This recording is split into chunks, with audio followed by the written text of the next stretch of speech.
Assalamualaikum warahmatullahi wabarakatuh. Alhamdulillah. Wassalatu wassalamu ala rasulillah. Segala puji bagi sang pencipta Allah. Dan juga kita panjatkan salawat dan taslim kepada utusannya Nabi besar Muhammad sallallahu alaihi wasallam. Melanjutkan bahasan sirah kita dan kita masuk insyaAllah pada subuh ini, semoga Allah berkahi, Perang Hunain. Dan ini berlanjut langsung setelah perang pembebasan kota Mekah. Ada satu suku namanya Hawazim. Dan Hawazim ini adalah suku terbesar setelah Quraisy. Serta tempat mereka itu di kota Taif. Kota yang kurang lebih jaraknya 60-70 km dari kota Mekah. Dan Abraha sebelum menyerang Mekah melewati kota ini, dan dari kota inilah keluar seseorang yang bernama Abu Rughal dulu. Kalau masih ingat, orang ini yang menunjukkan Abraha untuk menuju ke Mekah, dan akhirnya dia meninggal di tengah jalan. Kemudian kuburannya dijadikan sebagai marjam, tempat orang-orang Arab kalau lewat dilempari batu, karena dianggap dia pengkhianat. Bagaimana dia menunjukkan Abraha Ka'bah. Dan ada julukan atau ada istilah atau di Jazirah Arab, kalau ada pengkhianat diistilahkan dengan Abu Rughal, karena nama orang ini. Tentu kota ini itu kisah dulu ya. Setelah pembebasan kota Mekah, Nabi SAW berpikir untuk mengekspansi lebih jauh lagi Islam. Terlebih lagi memang suku Hawazim yang ada di kota Taif ini, sebelum Nabi SAW keluar dari Madinah memang sudah mempersiapkan diri untuk memerangi Madinah. Dan pada saat itu memang Madinah menjadi target, karena dianggap Madinah adalah markas kekuatan muslimin. Andai saja ada yang bisa menyerang Madinah dan mengalahkan, berarti dia mengalahkan negara adik kuasa atau kota adik kuasa lah pada saat itu. Hawazim ini mengumpulkan kekuatan bersama dengan suku-suku Arab yang masih tersisa, dan terkumpullah kurang lebih 12.000 personil perang.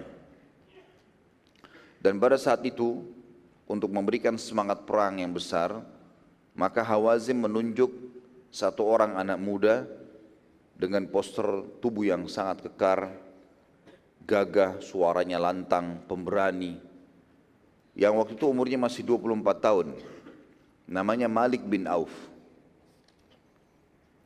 Ditunjuklah dia sebagai pimpinan suku sekaligus pimpinan perang.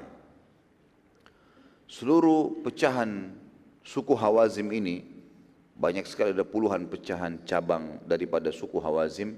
Dan sebagaimana saya jelaskan teman-teman sekalian, di Jazirah Arab dan sampai sekarang masih berlaku itu, kalau seandainya ada seseorang memiliki kelebihan fisik, keturunan yang banyak, kaya raya, pintar, dikenal di tengah masyarakat, bisa dinisbatkan suku padanya. Dinisbatkan suku kepadanya. Maka Hawazim induknya seperti Quraisy. Nanti di bawah Quraisy, di bawah Hawazim ini banyak sekali suku-suku kecil.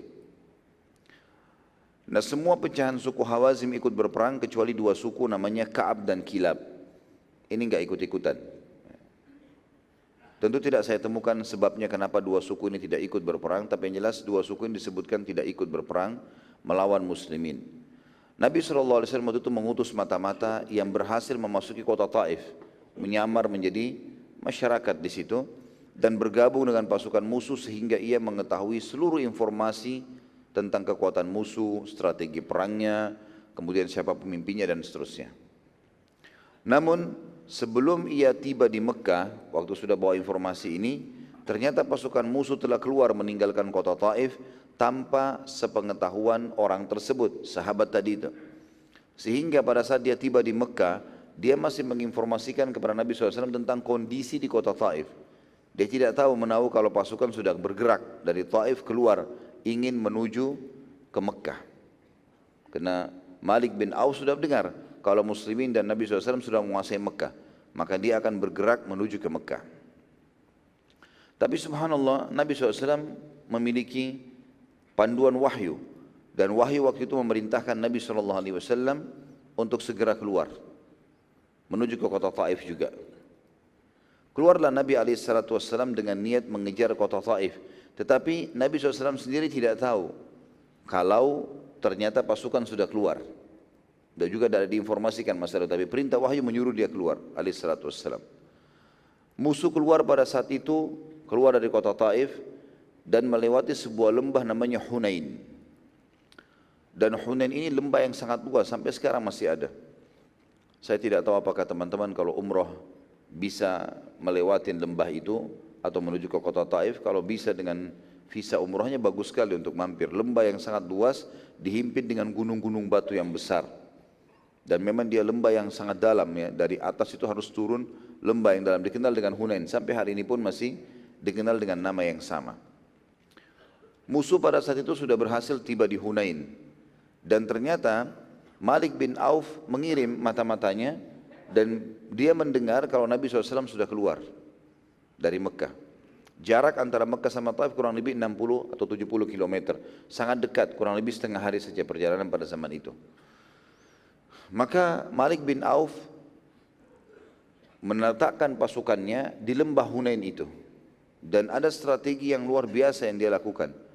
Nanti akan diberikan masukan oleh salah satu orang yang sangat tua namanya Duraib bin Shummah.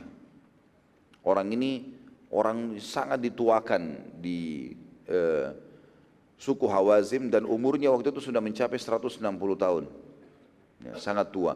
Tapi orang ini sangat cerdas dan belum pikun serta dia hanya memiliki kelemahan fisik saja. Maka dia ditaruh di geranda lalu diikutkan dalam pasukan perang karena pendapatnya selalu bagus gitu. Pada saat itu tibalah mereka di sebuah lembah yang namanya Hunain tadi, dan juga lembah Hunain ini diberikan nama lain Autas, ya, lembah Autas juga ya.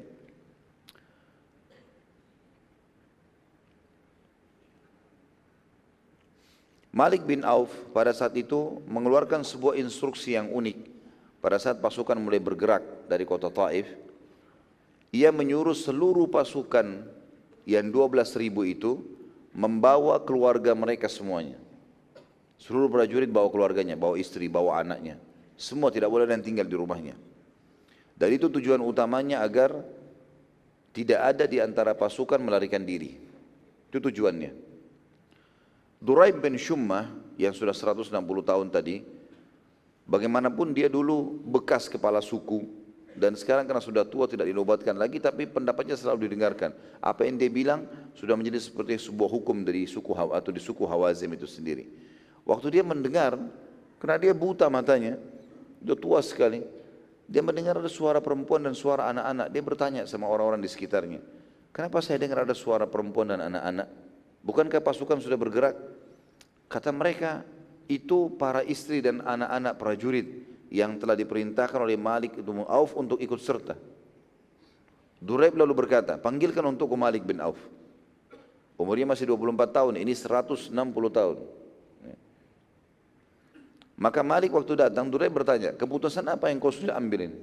Kenapa perempuan dan anak-anak disuruh bawa dalam kancah peperangan? Kata Malik, agar mereka tidak melarikan diri dari kancah peperangan. Malu karena ada istri, ada anaknya. Maka Duraib marah, lalu berkata, demi Allah engkau sama sekali tidak mengerti strategi perang. Kami adalah ahlinya. Apakah orang yang kalah itu masih akan memikirkan menyelamatkan orang lain selain dirinya sendiri? Kalau sampai kalah, orang nggak akan pikirkan keluarganya lagi. Istri, anaknya, udah dia nggak pusing dia bagaimana selamat. Maka nggak ada gunanya bawa perempuan dan anak-anak. Plus lagi mereka akan bisa menghambat pasukan perang. Malik bin Auf rupanya, pemimpin yang masih muda ini tidak mau peduli dengan Duraib. Adalah orang tua nggak ngerti apa-apa, tetap aja dia jalan dengan strateginya. Duraib lalu mengeluarkan instruksi pada saat Malik menolak pendapatnya agar semua pasukan kembali dan tidak boleh ada satupun yang bawa anak-anak juga wanita. Nggak boleh ada yang ikut. Kecuali pasukan keluar tanpa wanita dan anak-anak. Mereka lebih baik berbenteng di kota Taif. Malik bin Auf pada saat melihat pasukan mendengar Duraib dan meninggalkan perjalanan tersebut ingin kembali karena Duraib dianggap orang lebih tua, dituakan. Dan tidak ada yang mengikuti dia kecuali sedikit sekali. Maka ia lalu melakukan satu kejadian pada saat itu, perilaku dia meletakkan pedangnya di tanah, bagian pegangan gagang pedangnya ditaruh di tanah, ujungnya yang tajam ditaruh di atas, ya. Diberdirikan, lalu dia menempelkan dadanya di pedang itu, si Malik bin Auf. Lalu dia mengatakan kepada orang-orang yang lagi pada saat itu mau pulang, demi Allah bila kalian tidak mengikuti keputusanku, aku bunuh diri saja. Kalau kalian tidak mau ikuti aku bawa semua ini, untuk apa pilih aku sebagai pemimpin? Aku bunuh diri saja, tidak ada gunanya. Maka para pemuka pada saat itu suku Hawazin berkumpul, lalu mereka bermusyawarah, kira-kira seperti apa ini? Yang kita ikuti Duraib atau kita ikuti Malik?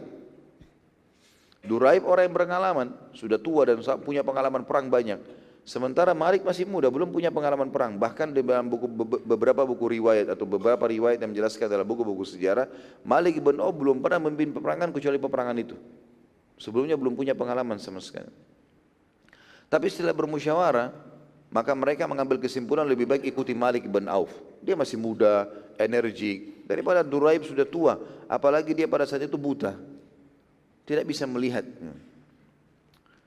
Maka pada saat itu akhirnya kembalilah pasukan, dan Duraib sudah tahu, diberitakan kepada dia, ya, kalau tetap pasukan akan bergerak seperti keputusan Malik.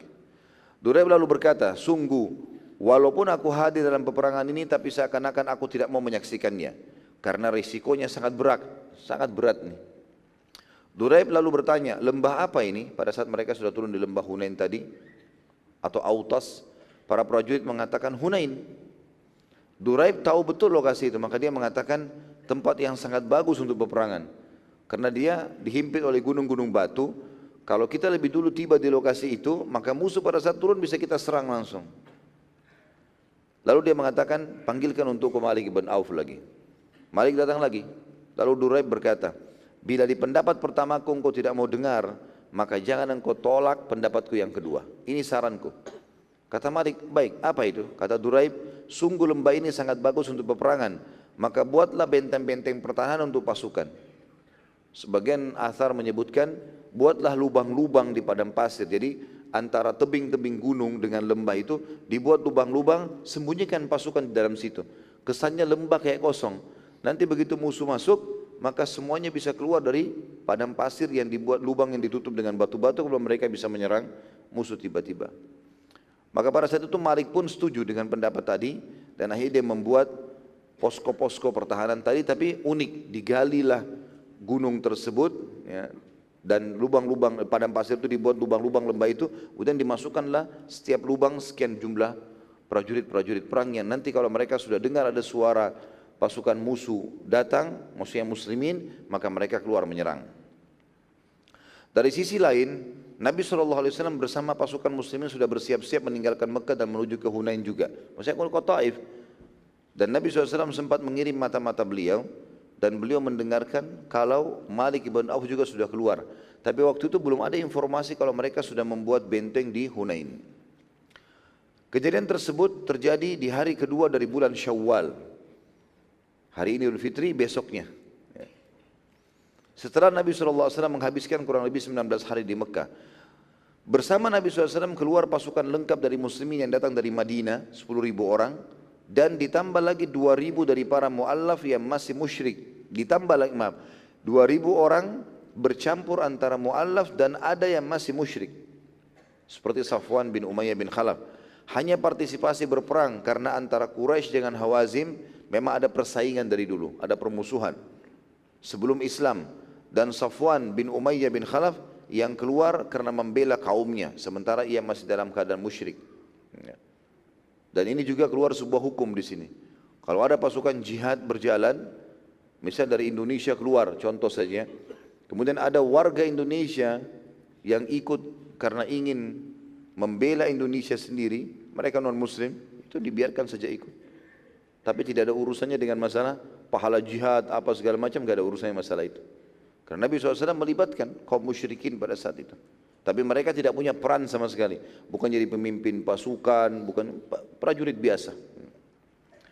Nabi SAW melihat di pasukan terdapat banyak dari prajurit tidak punya senjata waktu itu. Karena yang baru bergabung kurang lebih hampir 2.000 orang ini nggak punya senjata, yang 10.000 punya senjata. Dan Nabi SAW mengetahui kalau Safwan bin Umayyah bin Khalaf pada saat itu yang masih dalam keadaan musyrik, dia punya sebagaimana saya jelaskan kemarin seperti pabrik atau tempat produksi senjata perang. Maka Nabi SAW menemui Safwan lalu berkata kepadanya, wahai Safwan, berilah untukku senjata untuk melengkapi pasukan yang tidak bersenjata. Lalu Safwan berkata, Safwan ini orang yang sudah kalah sebenarnya dan belum masuk Islam pada saat itu. Dia mengatakan, apakah secara paksa hai Muhammad, kau minta ini secara paksa karena kau memimpin sekarang? Atau ada cara lain? Kata Nabi SAW, sama sekali tidak. Tapi pinjaman dengan jaminan sepenuhnya akan kembali padamu utuh. Artinya, saya pinjam sekarang semuanya, kemudian nanti akan dikembalikan utuh. Kalaupun ada yang rusak, saya akan ganti dengan yang baru. Maka Safwan pun setuju. Dan ini juga menandakan ada pintu muamalah dengan orang-orang kafir dalam senjata perang. Ya. Kalau muslimin butuh, beli dari mereka. Boleh kita beli, boleh kita pakai. Kalau di antara mereka yang mau menunjukkan tentang kantong-kantong tempat orang-orang kafir sebagaimana terjadi pada perang Khaybar, ya, kita sudah jelaskan benteng-benteng Khaybar banyak terbuka justru karena orang-orang Yahudi yang ketakutan, akhirnya mereka menyampaikan kepada Nabi SAW dan terbukalah benteng-benteng tersebut. Jadi kita tidak boleh dalam peperangan teman-teman kaku. Akhirnya kita menganggap pokoknya kafir bunuh saja. Enggak. Mungkin dia bisa mendapatkan hidayah, mungkin dia bisa menjadi petunjuk bagi muslimin. Maka harus para pemimpin cerdas ya, pada saat itu. Safwan lalu meminjamkan Nabi SAW kurang lebih 3.000 baju besi dan perlengkapan lainnya. Seperti pedang, tombak, anak panah dan seterusnya. Nabi SAW juga melihat ada di antara prajurit yang tidak memiliki harta yang cukup untuk melanjutkan perjalanan jihad.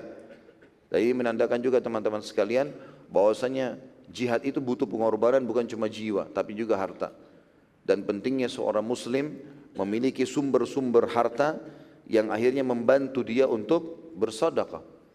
Membangun masjid, rumah anak yatim, bersedekah, apa saja dia lakukan, kebaikan-kebaikan.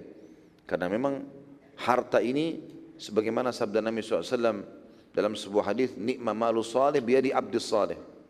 Sebaik-baik harta yang baik, senikmat-nikmat harta adalah yang halal yang baik di tangannya orang saleh. Berarti orang mukmin harus memiliki harta sehingga mereka bisa berinfak. Dan tadi dalam sholat subuh kita itu Ustaz Mukhlis sempat membaca masalah ayat infak dan sedekah di mana Allah Subhanahu wa taala akan memberikan perumpamaan kalau orang berinfak di jalan Allah maka seperti dia menanam sebuah bibit dan memiliki 7 cabang ranting pohon dan di setiap cabang juga ada sekian banyak, ada 100 biji dari hasilnya dan Allah melipat gandakan siapapun yang dia inginkan dari balasannya gitu.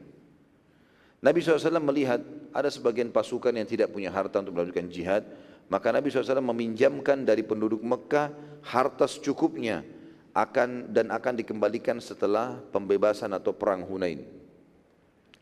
Ini juga sebuah poin penting tentang bolehnya seseorang kalau mau pergi jihad ya, meminjam biaya-biaya peperangan tetapi dengan keyakinan penuh kalau akan bisa dikembalikan. Dalam bab utang juga seperti itu. Kalau misal contoh tiba Idul Adha. Idul Adha misalnya terjadi di pertengahan bulan Masehi, anggap tanggal 15 misalnya. Ini contoh saja. Dan antum bekerja, terima gajinya tanggal 30. Sekarang kita mau kurban, gak ada duit. Bolehkah saya utang dulu? Jawabannya boleh saja dia utang. Karena sudah yakin ada sumbernya. Gitu. Tahu itu, dia akan bisa membayarnya. Gitu.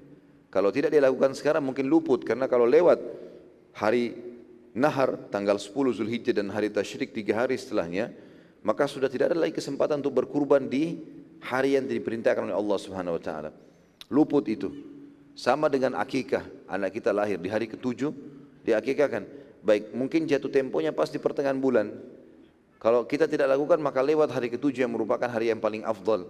Maka dia utang dulu, asal dia sudah tahu sumbernya bisa dia bayar, enggak ada masalah. Masuk dalamnya juga jihad. Yang penting seorang muslim pada saat utang dia menulis wasiat. Ya, ini sesuai dengan sabda Nabi SAW, janganlah seseorang yang terkali memiliki sesuatu yang jadi bebannya nanti di akhirat, lewat dari 3 hari di benaknya kecuali sudah ditulis dalam bentuk wasiat. Saya punya utang sama si fulan, saya berharap ahli waris saya membayarnya. Dan tentu dia juga menjalankan sunnah Nabi SAW dalam hadis yang lain, siapa yang utang niat membayarnya maka Allah akan memudahkan dia membayarnya. Dan siapa yang utang tidak niat membayar dari awal maka Allah akan mempersulit dia untuk membayarnya. Jadi tentu teman-teman sekalian kemuliaan Islam dan Nabi SAW, ya, bagaimana bisa pasukan yang menang pasti, yang sudah pasti menang menguasai Mekah, memiliki semuanya. Jadi satu Mekah ini sebenarnya harta rampasan perang. Tapi Nabi SAW pada saat sudah memaafkan, selesai. Orang mukmin tidak akan menjilat ludahnya lagi. Sudah selesai, sudah dimaafin, bebas, nggak ada lagi apa-apa. Jadi orang Mekah memiliki hak itu. Lalu Nabi SAW utang dari musuh yang sudah dikalahkan. Ini sebuah kemuliaan yang luar biasa. Nabi SAW kemudian meninggalkan Mekah dan meletakkan di Mekah sebagai pemimpin, pengganti beliau alaihissalam, adalah seseorang yang masuk Islam, baru masuk Islam. Sahabat dekatnya Abu Sufyan, Utad ibn Usaid. Masih ingat kisahnya enggak? Utad ibn Usaid yang duduk sama Abu Sufyan, ya, bersama dengan Harith ibn Hisham, yang dia mengatakan waktu Bilal naik azan di atas Ka'bah, ya, bersyukur Usaid tidak melihat hamba sahaya ini azan naik di atas Ka'bah dan bertakbir, gitu kan. Maka ini Utad masuk Islam bersama dengan Abu Sufyan. Utad ini memang orang yang dewasa, pintar, memang pemimpin, kepala suku. Maka Nabi SAW memberikan dia jabatan. Ini juga pelajaran penting teman-teman sekalian. Walaupun mu'allaf, tapi kalau orang itu layak di bidangnya, dikasih. Sama juga kasus pernah saya ceritakan tentang Amr bin As radhiyallahu anhu. Baru 3 bulan masuk Islam, sudah dijadikan pemimpin perang. Padahal di pasukannya ada Abu Bakar, ada Umar, ada Uthman, ada Ali. Ada sahabat-sahabat yang senior. Karena khusus untuk penyerangan suku itu Amr bin As yang paling menguasainya. Maka kita di sini melihat teman-teman sekalian, jangan karena dia mu'allaf lalu kita mengatakan sudah kamu belum bisa. Ini aja yang senior, ya, enggak. Islam melihat seseorang sesuai dengan keterampilannya. Kemudian Nabi SAW juga sebagian ahli sejarah mengatakan menunjuk Utad karena Utad memiliki fisik yang sangat kuat, menguasai Mekah, dan juga Nabi SAW menemukan dia berakal, cerdas, dan punya prinsip. Pada saat dia syahadat, Nabi SAW tahu orang ini tidak akan murtad. Karena orang yang punya prinsip, sekali berpegang pada sesuatu dia berpegang. Pasukan muslimin waktu itu berjumlah 12.000. Dan juga pasukan kafir 12.000. Tetapi pasukan kafir ini, pasukannya Malik bin Auf, karena membawa istri dan anak-anak mereka, jumlahnya jadi 30.000. Karena ada perempuan dan ada anak-anak. Ya. Di tengah-tengah pasukan tersebar berita pada saat itu, mulai sahabat waktu melihat pasukan jalan 12.000 orang. Belum pernah pasukan muslimin sebesar itu, baru kali itu. Sebagian sahabat, bahkan sebagian ulama mengatakan mayoritasnya sahabat berbicara, bukan niat sombong, tapi mereka mengatakan kami tidak akan terkalahkan dengan jumlah ini. Maka kalimat-kalimat ini membuat sebagian besar mereka akhirnya mengembangkan kalimat itu sambil mengatakan musuh manapun tidak ada yang bisa mengalahkan ini. Dan ini dalam Islam namanya syamata. Syamata itu artinya menganggap remeh orang lain. Hati-hati teman-teman sekalian. Nanti kita ambil pelajaran besar dari kasus Hunain ini. Poin ini sangat penting. Musuh pun tidak boleh kita menganggap remehnya. Tidak boleh. Musuh. Jelas-jelas kita akan berperang. Enggak boleh kita anggap remeh. Kami muslim, kami pasti akan menang. Enggak boleh ada kalimat itu. Kalimat itu saja sudah cukup bisa berbahaya buat kita. Maka kita berperang ikhlas karena Allah SWT dan pasrahkan kepada Allah. Masalah Allah berikan kemenangan, enggak berikan kemenangan, maka itu kuasa Allah SWT. Tugas kita ikhtiar. Abu Bakar radhiyallahu anhu sempat berkata kepada Nabi SAW, demi Allah wahai utusan Allah, kita tidak akan dikalahkan dengan jumlah sebanyak ini. Bila kita kalah, maka pasti karena sebab lainnya. Nabi SAW diam saja dengan perkataan-perkataan seperti ini. Lalu pasukan sempat melewati sebagian suku Arab yang masih menyembah berhala. Dan mereka menjadikan pohon terbesar di wilayah mereka sebagai sesembahan selain Allah yang Maha Kuat. Sesembahan mereka ini diberikan nama Zatul Anwat. Sebagian dari pasukan yang baru masuk Islam tiba-tiba berkata, wahai utusan Allah, buatkanlah kami Dhatul Anwat sebagaimana mereka juga memilikinya. Jadi pohon itu kebetulan dijadikan sebagai tempat menggantungkan pedang, menggantungkan perisai, mohon-mohon sama pohon tersebut. Syirik kepada Allah, kufur. Tapi mereka mu'allaf baru masuk Islam. Maka Nabi SAW menjawab, mengatakan, Allahu Akbar, sungguh kalian telah mengucapkan kalimat seperti yang diucapkan oleh Bani Israel kepada Musa alaihissalam. Mereka mengatakan pada saat baru depan matanya Allah tenggelamkan Fir'aun. Mereka semua saksikan waktu mereka menuju ke Palestina, mereka temukan ada satu suku lagi nyembah-nyembah berhala. Lalu mereka sempat bilang Bani Israel, wahai Musa, ij'al lana ilahan kama lahum aliha. Wahai Musa, buatkan kami Tuhan-Tuhan sebagai Tuhan seperti Tuhan-Tuhannya orang-orang ini. Maka Musa AS marah mengatakan, innakum qaumun tajhalun, sungguh kalian kaum yang sangat bodoh. Baru saja Allah tenggelamkan Fir'aun depan mata, masih minta Tuhan selain Allah. Maka Nabi SAW mengatakan, sungguh demi Allah kalian telah meminta sesuatu seperti yang diminta Bani Israel kepada Musa AS. Nabi SAW lalu memerintahkan sahabat-sahabat ini atau orang-orang yang baru masuk Islam untuk bertaubat kepada Allah SWT, dan mereka pun akhirnya baru memahami kalau itu adalah hal yang tidak boleh. Saat Nabi SAW tiba di sekitar lembah, sudah melihat dari atas ya, tempat yang tinggi, karena Taif itu adalah gunung-gunung, puncaknya gunung itu di situ kotanya gitu. Nabi SAW sudah melihat lembah Hunain dan tidak tahu kalau di bawah ini sudah ada pasukan-pasukan Malik ibn Auf yang membuat lubang-lubang tersembunyi gitu. Maka Nabi SAW memerintahkan agar seorang sahabat mendaki bukit tertinggi dan memantau keadaan pasukan Hawazim. Ia tidak boleh pindah dari atas kudanya kecuali sholat atau hajat mendesak saja. Ada satu orang disuruh naik ke atas gunung yang tinggi sekali, sahabat. Tugasnya nggak boleh turun dari kuda. Di situ saja, pantau. Dia hanya boleh turun kalau mau sholat atau ada hajat mendesak. Maka sahabat itu pun melakukannya. Ia terus saja sampai malam memantau, tetapi pasukan Hawazim tidak terlihat. Ia lalu turun di malam hari dan melaporkan kepada Nabi SAW bahwa tidak melihat pasukan Hawazim. Di sini tidak diketahui kalau Hawazim sudah ada di lembah sebenarnya. Dari sisi musuh, Duraib bin Shumma yang matanya sudah buta dan berumur 160 tahun tadi memerintahkan agar seluruh wanita dan anak-anak menunggangi semua unta dan kuda yang mereka bawa dari Hawazim tanpa ya, penunggangan. Jadi biasanya di kancah peperangan dulu teman-teman sekalian, misalnya saya kalau pergi berperang, saya bawa kuda satu, untuk saya tunggangi, saya bawa kuda cadangan. 2 ekor, 3 ekor kuda, satu orang bisa bawa kuda lebih, atau dia bawa unta. Ya. Karena ini tujuannya kalau kudanya mati, kudanya hilang, curi orang, segala macam, dia masih punya kuda tunggangan yang lain. Duraib lalu berkata, pasukan musuh tidak akan membedakan apakah wanita atau anak-anak kalau mereka berada di atas kuda atau unta. Bahkan mereka tidak bisa membedakan apakah itu perempuan atau laki-laki. Maka letakkanlah seluruh wanita dan anak-anak di unta-unta dan kuda tapi di bagian belakang pasukan.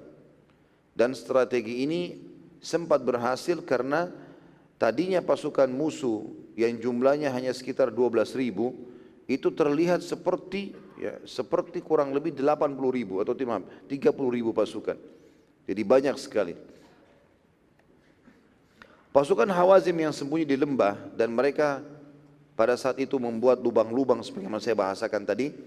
Malik ibn Auf memerintahkan agar semua sarung pedang dibuang agar tidak ada alasan menghindari peperangan, dan ia menitahkan agar pasukannya menyerang dengan satu serangan saja.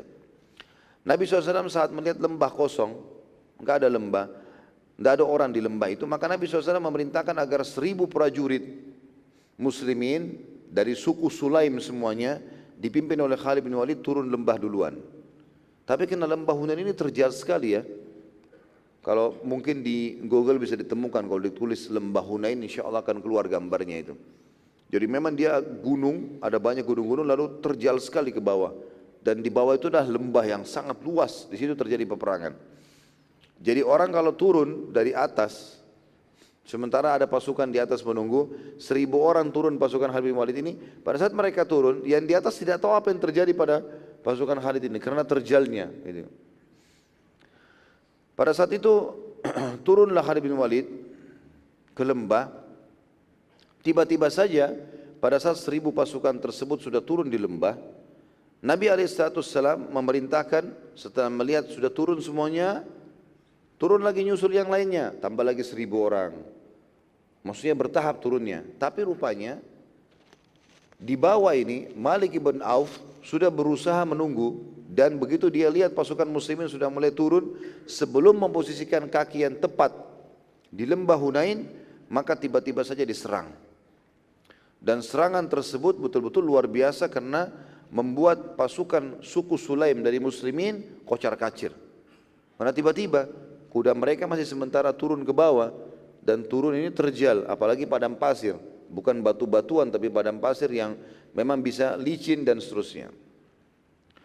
Pada saat itu teman-teman sekalian, pasukan muslimin dari Sulaim ini kocar-kacir, dan ada di antara mereka yang berusaha kembali lari ke atas. Waktu mereka berusaha kembali ke atas dan ada pasukan muslimin yang turun dari atas, maka bentrok satu sama yang lain. Dan mereka menyampaikan kalau di bawah sudah ada pembantaian muslimin. Gitu. Pada saat itu teman-teman sekalian, karena luasnya lembah itu dan juga pasukan muslimin turun 1000, jumlahnya 1000 banyak, 1000 orang turun, sudah tidak kelihatan lagi dari atas, turun lagi 1000. Jadi ini non-stop turun terus, sehingga yang dari atas pun turun tidak tahu apa yang terjadi di bawah. Maka ada di antara mereka yang terbunuh di tangan pasukan atau suku Hawazim, ada di antara mereka yang melarikan diri, dan tersebar berita pada saat itu di pasukan muslimin kalau pasukan musuh sudah menyerang di bawah, dan terjadi kekacauan yang luar biasa. Apalagi mereka ada yang mengatakan bahwasanya terbunuhlah si fulan, terbunuhlah si fulan, tersebar berita-berita. Kebetulan juga, sebagaimana sudah kita jelaskan pada saat awal akan menyerang Mekah, suku Sulaim ini mu'allaf, orang baru masuk Islam. Mereka baru masuk Islam, jumlahnya juga 1000 orang ini semuanya baru masuk Islam dengan kepala suku mereka. Maka dengan kejadian pukulan seperti itu, mereka pun kocar-kacir, lari semuanya. Akhirnya Nabi SAW turun, Nabi juga turun bersama para sahabat. Dan pada saat itu Nabi SAW melihat semuanya pada bubar, para sahabat ini. Pasukan musuh pada bersorak-sorak di bawah lembah, menunggu gitu. Maka Nabi SAW tetap turun. Dan pada saat beliau turun, sendirian waktu itu Nabi SAW, karena sahabat-sahabat banyak yang kocar-kacir. Maka Nabi SAW berteriak dengan suara yang keras mengatakan, kumpullah di sekitarku wahai hamba-hamba Allah. Tetapi karena kekacauan sangat luar biasa pada saat itu, dan pada saat itu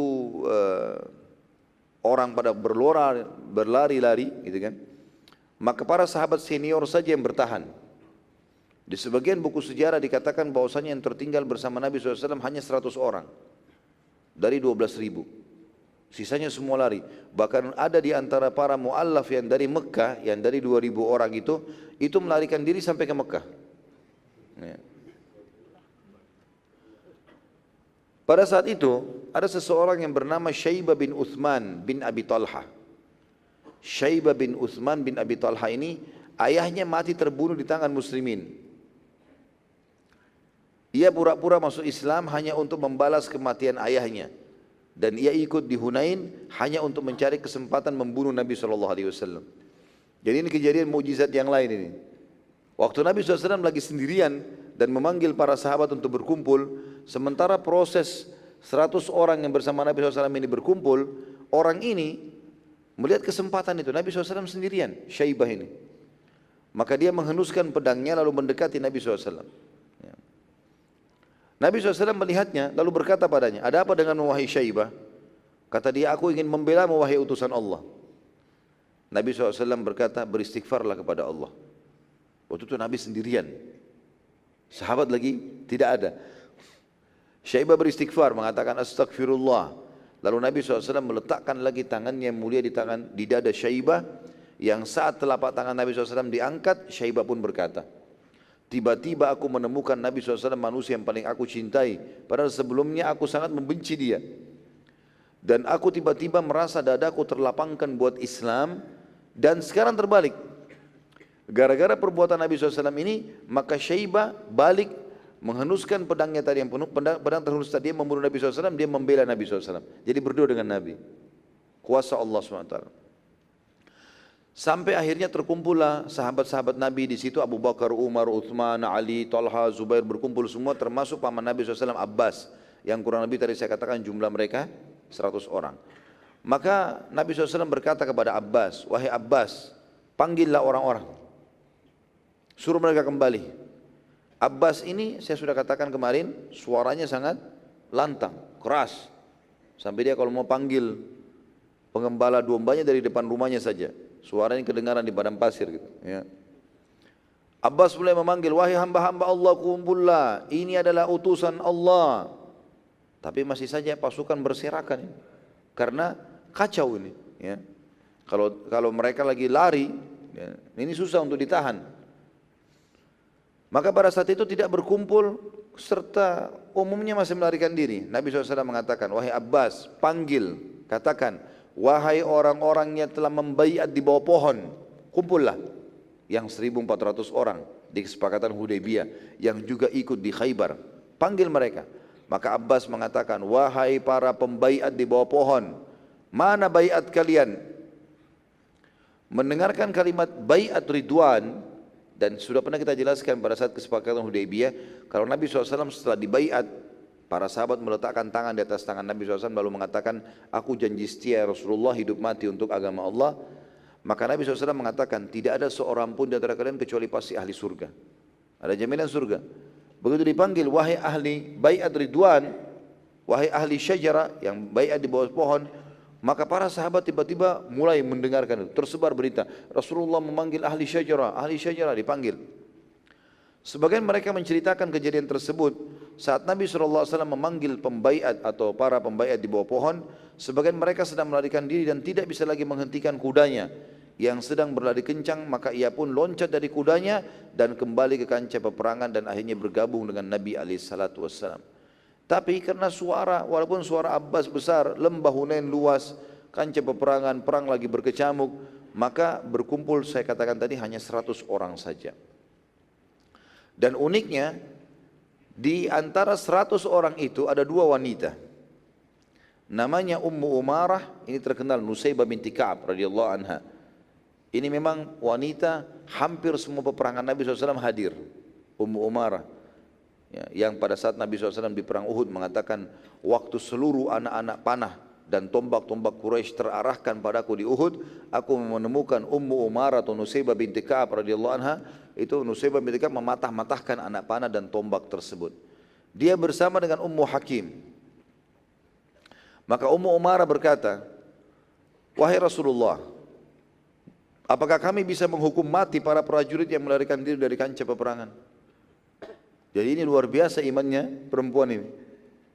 Waktu dia lagi membela Nabi SAW bersama dengan sahabat Nabi yang 100 orang, sambil menangkis-nangkis serangan musuh, Ummu Umarah mengatakan, ya Rasulullah, boleh enggak kami setelah ini, kalau kami menang, kami menghukum mati semua orang yang lari dari kancah peperangan itu? Kata Nabi SAW, tidak perlu, biarkan saja mereka, nanti ada hukum tersendiri.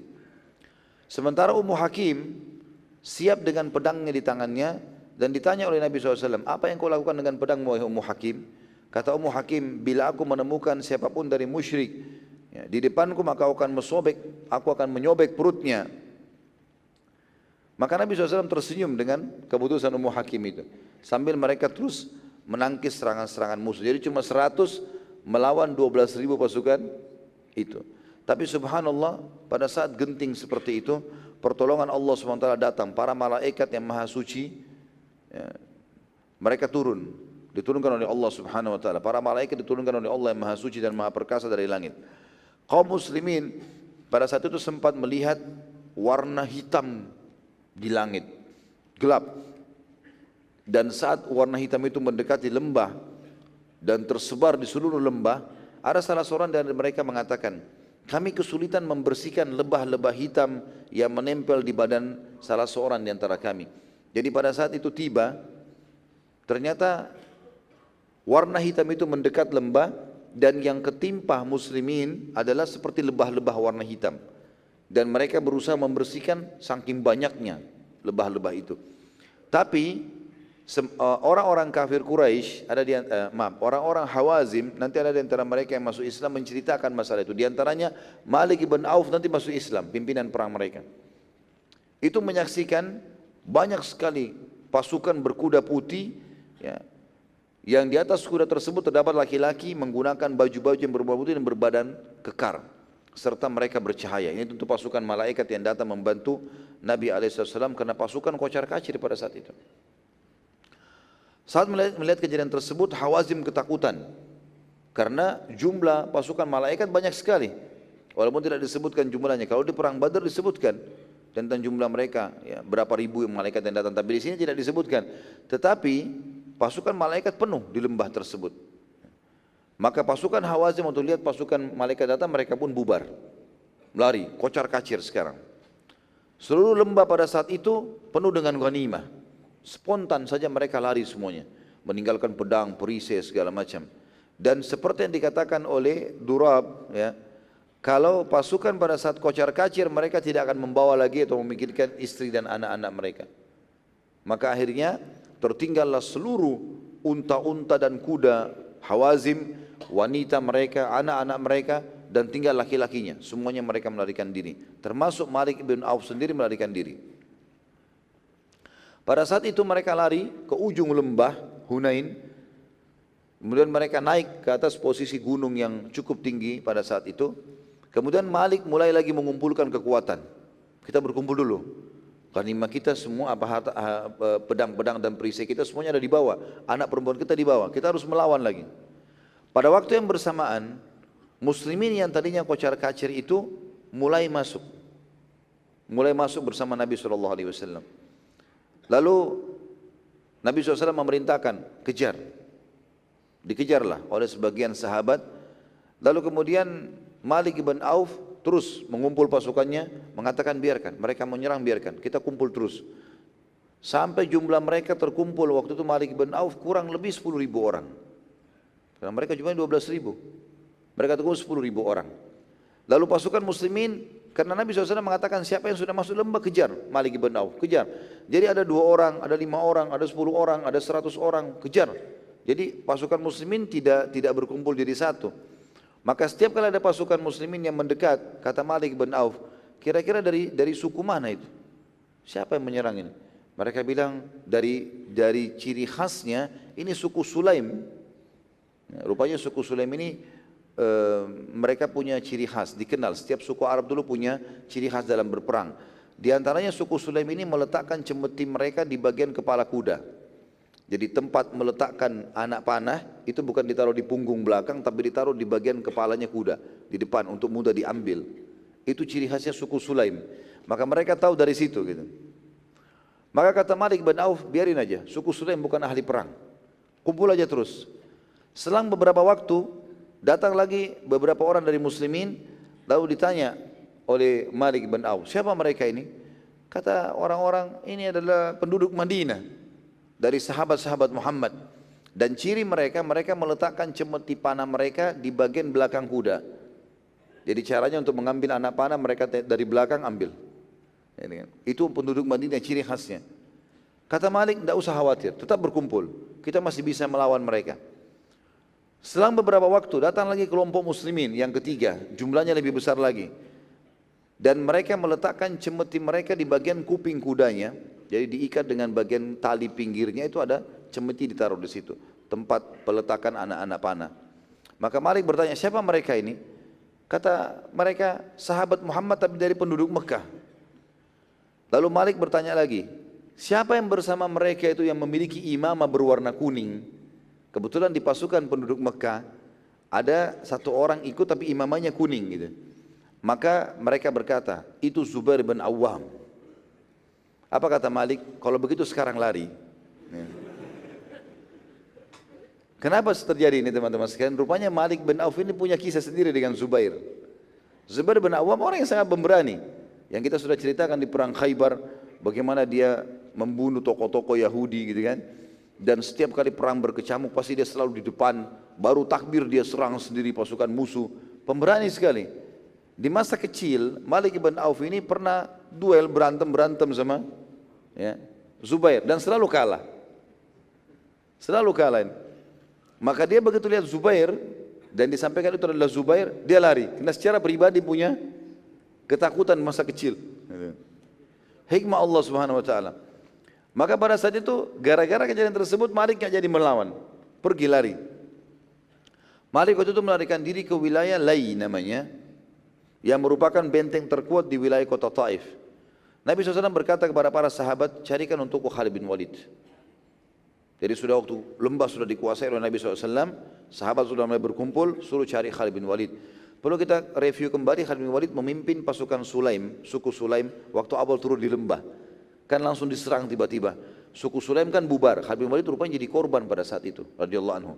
Dikatakan dalam riwayat-riwayat sahih bahwasanya tidak tertinggal satupun celah di badan Khalid bin Walid kecuali kena sabetan pedang dan tombak ataupun anak panah. Jadi sudah dalam keadaan seperti orang sakarat, radhiyallahu anhu pada saat itu. Maka Nabi SAW datang pada saat melihat Khalid sudah ditemukan, maka beliau pun alaihissalam berdoa kepada Allah, lalu menyemburkan ludah beliau ke seluruh lukanya Khalid. Tapi ingat, ini ludah siapa? Rasulullah SAW. Ya.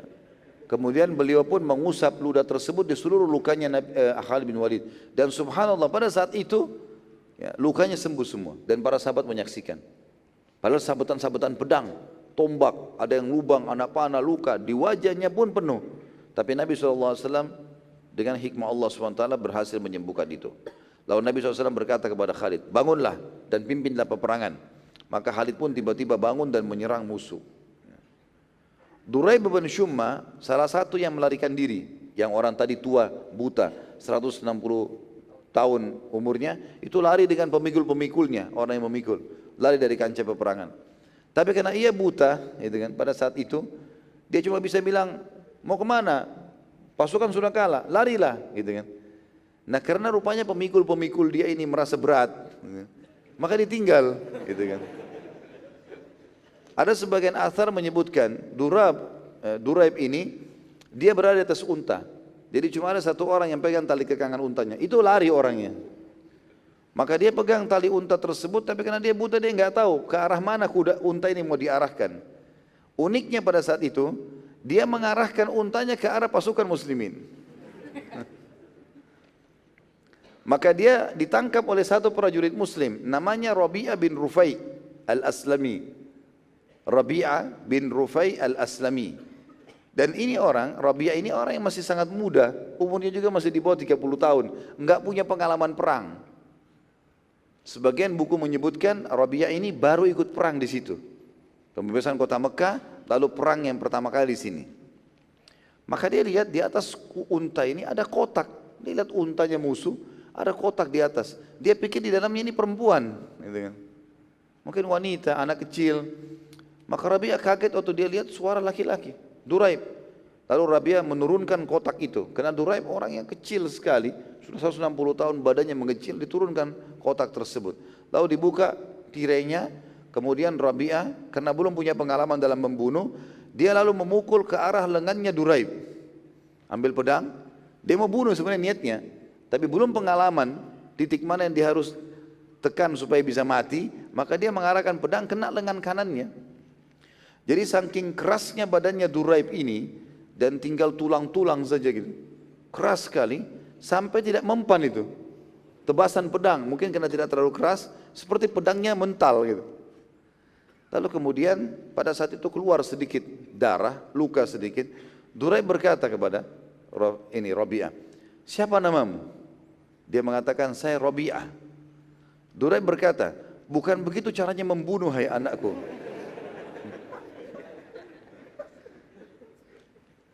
Maka Duraib mengajarkan Rabi'ah begini caranya membunuh gitu. Lalu Duraib mengatakan, hai anak muda, jangan pakai pedangmu karena pedangmu kurang bagus untuk membunuh. Kata Duraib, sini pedangmu dulu, dilihatin. Karena dia orang buta, Rabi'ah kasih gitu. Dipegang sama dia, gak bagus pedangmu ini, gak bisa dipakai membunuh. Lalu dia ambil pedangnya, dia bilang, ini pakai pedang saya membunuh. Kata si Duraib ini. Diambillah pedangnya tersebut, lalu kemudian Duraib mengajarkan cara membunuh itu seperti ini. Tusuklah bagian ulu hati, tusuklah bagian perut, tebaslah leher. Ya. Diajarkan, tapi dia dengan memberikan isyarat saja. Lalu kemudian setelah mengajarkan instruksi seperti itu, lalu kemudian Duraib berkata, sekarang kamu coba praktekin. Suruh bunuh dirinya. Tapi sebelum dibunuh, maka Duraib berkata, bila aku terbunuh, sampaikan kepada ibumu, kenanglah bagaimana para wanita terselamatkan. Kebetulan Duraib ini mengenal ibunya Rabi'ah. Karena dia sudah senior tua, dia rupanya dulu punya jasa. Duraib ini pernah menyelamatkan wanita-wanita dari Mekah pada saat satu waktu dalam peperangan besar melawan Hawazim, Quraisy melawan Hawazim, maka akhirnya Duraib menyelamatkan wanita-wanita Quraisy, disuruh pergi. Salah satunya ibunya Rabi'ah ini. Tapi Rabi'ah tidak mengerti masalah itu. Dia mengetahui instruksi adalah bunuh orang kafir, maka dibunuhlah Duraib ini, mati. Tapi uniknya dia yang ajarkan cara untuk membunuh. Ya. Ini orang kafir unik ini. Maka setelah pulang ke Mekah, Rabi'ah menceritakan kejadian tersebut. Maka ibunya Rabi'ah sempat menangis. Lalu Rabi'ah bertanya, apa gerangan? Kenapa anda menangis ibu? Kata ibunya, dulu di masa jahiliyah, ibu berserta sebagian keluarga dari kalangan ibu-ibu Mekah tertawan. Dan Duraib lah yang menyelamatkan kami. Sebagian buku sejarah juga menyebutkan kalau Rabi'ah waktu itu umurnya masih 16 tahun. Jadi tidak punya pengalaman sama sekali. Rabi'ah lalu mengatakan pada ibunya, aku benar-benar tidak mengerti masalah itu. Aku cuma tahu kita di kancah peperangan boleh membunuh orang kafir. Seperti itulah. Ringkas cerita teman-teman sekalian, terkumpullah ghanimah pada saat itu kurang lebih 40.000 domba, 24.000 unta. Ya, ini sebagian buku sejarah menyebutkan ini riwayat yang paling kuat sebenarnya.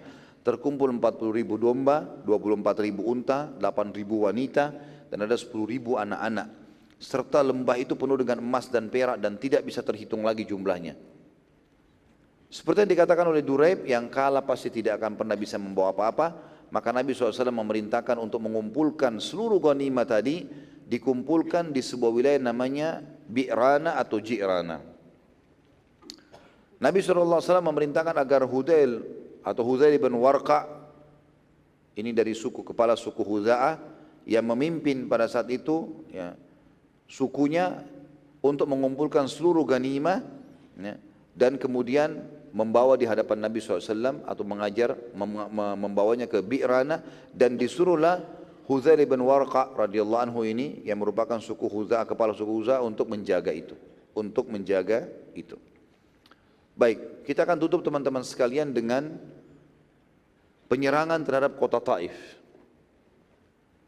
Nabi SAW lalu menggerakkan seluruh pasukan yang sudah berkumpul untuk menuju kota Taif. Karena lembah Hunain sudah dikuasai. Pasukan sudah melarikan diri. Malik bin Auf juga melarikan diri dan sembunyi di benteng, sebagaimana sudah kita jelaskan di kota Taif. Saat tiba di depan kota Taif, pintu gerbang utamanya dikepung oleh Nabi SAW. Nabi SAW memerintahkan agar seseorang yang bernama Yazid bin Zum'ah. Yazid bin Zum'ah ini radhiyallahu anhu agar bernegosiasi dengan penduduk kota Taif dengan menawarkan Islam. Bila mereka menolak, mereka harus bayar upeti. Bila mereka menolak, maka barulah terjadi peperangan. Saat mendekati benteng, tiba-tiba seseorang yang bernama Huzail bin Abi Syarah melemparkan anak panahnya yang akhirnya membunuh Yazid bin Zum'ah radhiyallahu anhu mati syahid. Sementara sudah disepakati seperti sebuah kesepakatan internasional waktu itu, setiap utusan perang, utusan untuk membawa surat segala macam, nggak boleh dibunuh. Kalau bunuh berarti sudah iklan perang. Nabi SAW dengan ini mengetahui kalau penduduk Taif tidak ingin bernegosiasi dan siap perang karena sampai pada tingkat membunuh utusan Nabi SAW. Pada saat itu juga Nabi SAW mempersiapkan, pada saat itu muslimin dipersiapkan Nabi SAW, Huzail bin Abi Syarah yang telah membunuh Yazid bin Sum'ah keluar dari benteng sambil menunggangi kuda dengan maksud ingin memata-matai muslimin. Jadi tadi yang membunuh dengan anak panah itu, dia turun. Ini salah satu kesatrianya kota Taif. Huzail juga namanya. Lalu dia keluar untuk mata-matai muslimin, tapi ternyata ketangkap oleh seseorang yang bernama Ya'qub bin Zum'ah.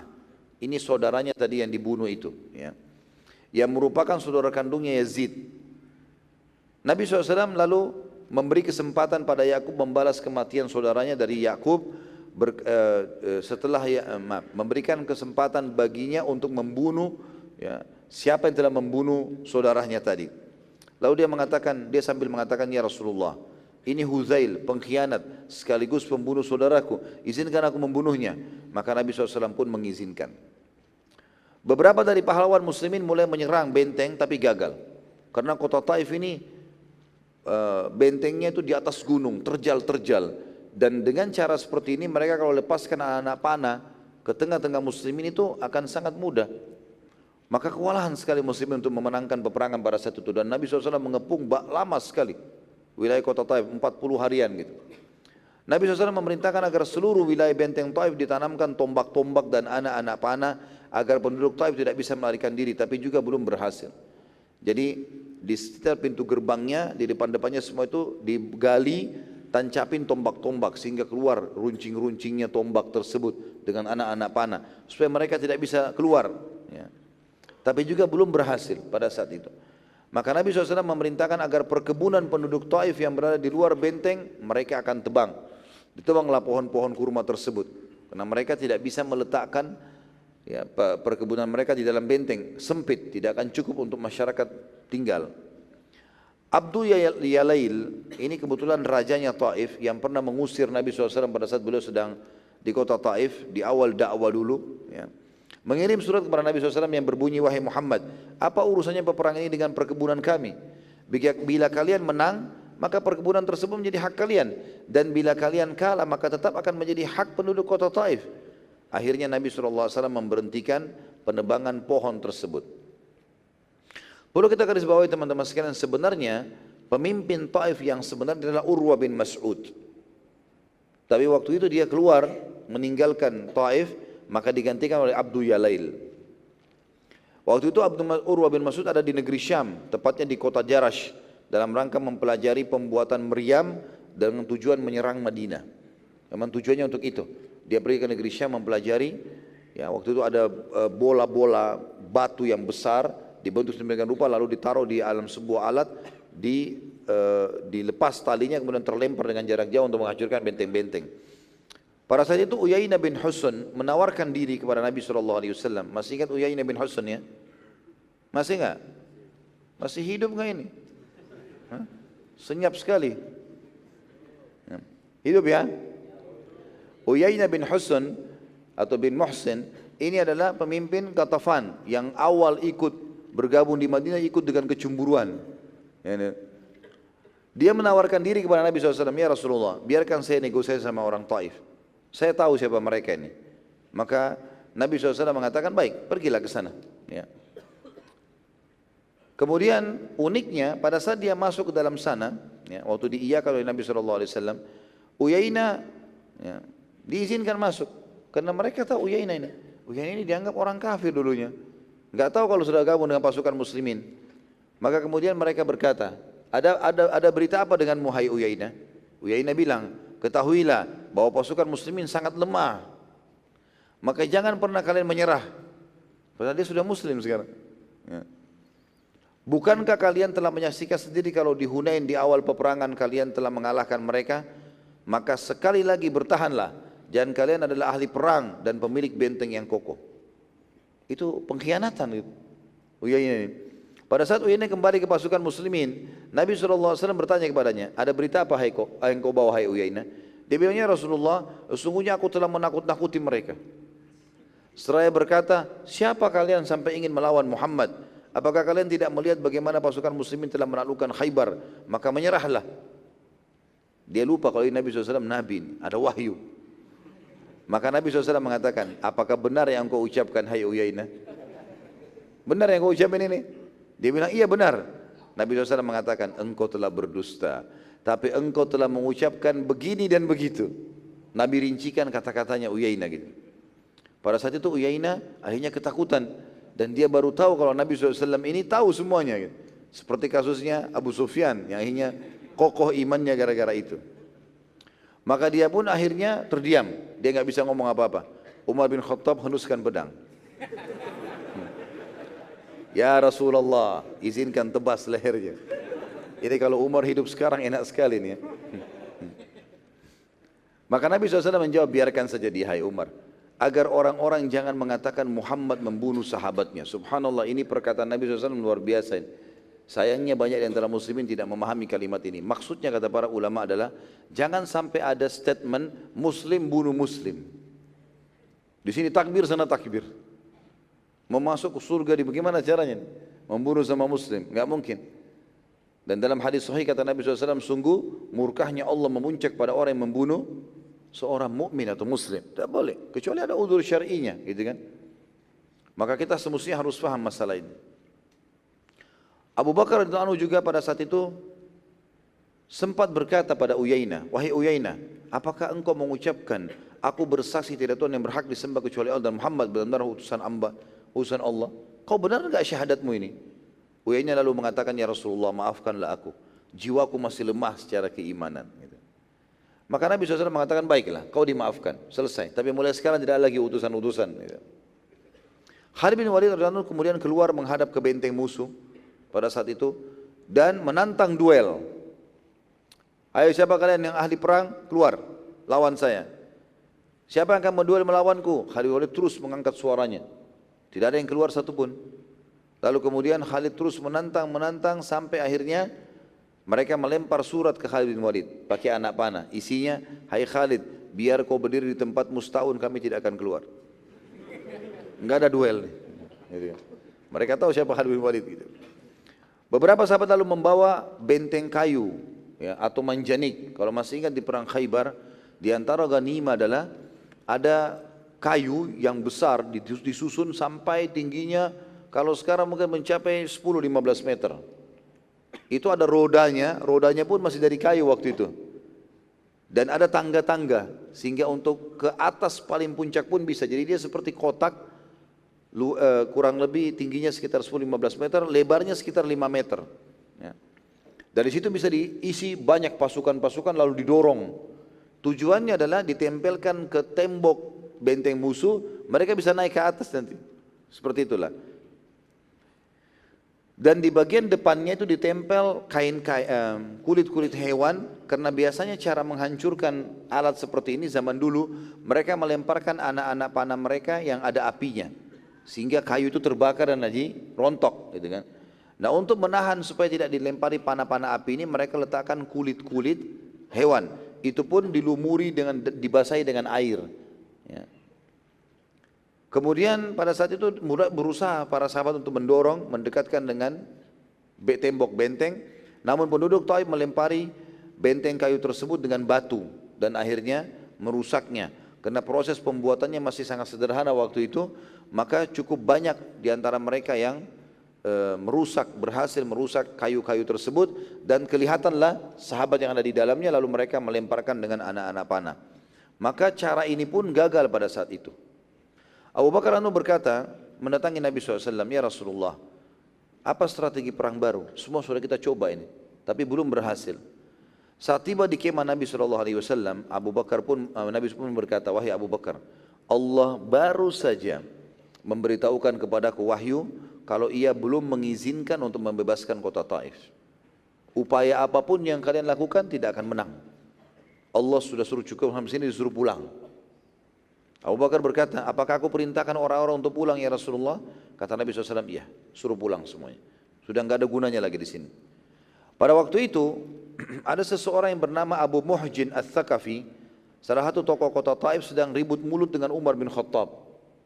Jadi Umar bin Khattab keluar duel, keluarlah, tantang saya, perang gitu segala macam. Abu Muhjin ini dari atas benteng mengatakan, hai Umar, percuma, kami tidak akan lawan kamu. Umar mengatakan, kalian pengecut, apalah segala macam, lagi saling duel mulut.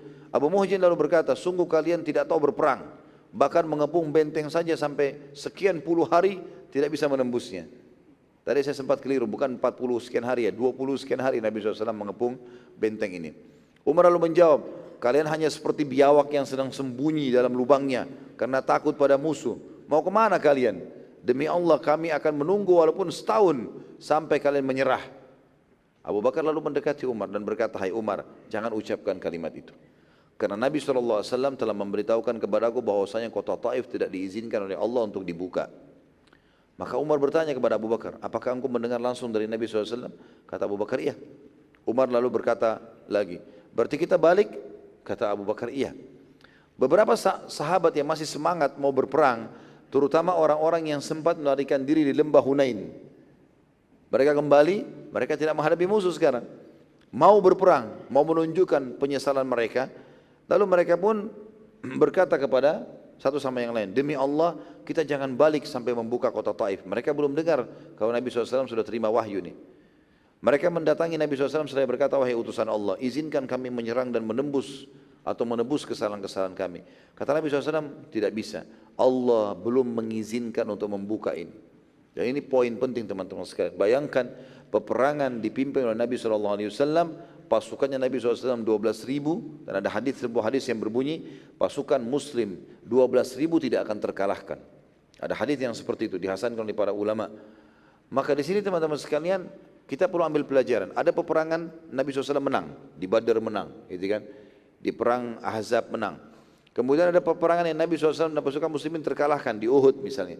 Ada peperangan yang Nabi SAW menyerang tapi tidak ada perlawanan, Mekah. Ada peperangan yang Nabi SAW menyerang tapi tidak sama sekali diizinkan oleh Allah untuk menang. Dan ini bisa terjadi. Beragam macam kejadian ini adalah pelajaran buat kita semua. Walaupun kita kuat, kita punya strategi, kita sudah berdoa, kalau Allah belum izinkan maka tidak bisa. Mirip dengan kasus penyerangan Konstantinopel. Ya. Nabi SAW sudah menyebutkan kalian akan membebaskan Konstantinopel. Bayangkan dari zaman Yazid bin Muawiyah sampai kurang lebih berjalan itu Yazid bin Muawiyah berkuasa di tahun 60-an Hijriah. Itu sampai terjadinya nanti di Sultan Fatih. Ya, itu tahun 1453 Masehi, jadi sudah sekian ribu tahun, 100 tahun baru kemudian terjadi. Padahal penyerangan non-stop, terus terjadi. Kuasa Allah SWT. Allah ingin bukakan di tangan siapa itu kuasa Allah Subhanahu Wa Taala. Maka karena mereka mendesak, ya, kata Nabi SAW, cobalah kalau kalian mau coba. Tetapi tidak akan ada kemenangan, tidak bisa. Allah sudah tutup itu. Maka mereka pun mencoba dengan kekuatan penuh, namun juga gagal. Karena anak-anak panah kota Taif banyak sekali. Mereka lempar anak-anak panah dari dalam kota, hanya menyerang muslimin. Nabi SAW waktu mereka melihat mereka kembali, banyak yang luka segala macam, kata Nabi SAW, bukankah sudah aku katakan? Allah belum izinkan, sekarang baliklah. Maka mereka pun mengatakan, wahai utusan Allah, kalau demikian, doakan saja agar mereka binasa. Kalau kita tidak izinkan oleh Allah, doakan supaya Allah hancurkan saja mereka. Maka Nabi SAW mengatakan, ya Allah berikanlah hidayah penduduk kota Taif. Bukan malah Nabi SAW doakan kehancuran, tapi Nabi SAW doakan hidayah.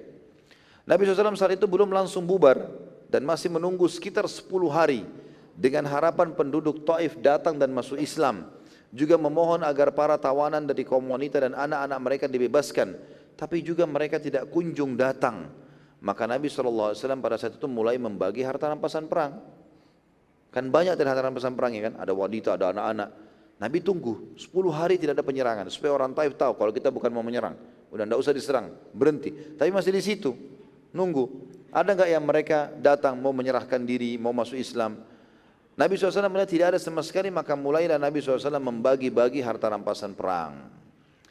Nabi SAW mulai membagi harta rampasan perang kepada para mu'allaf.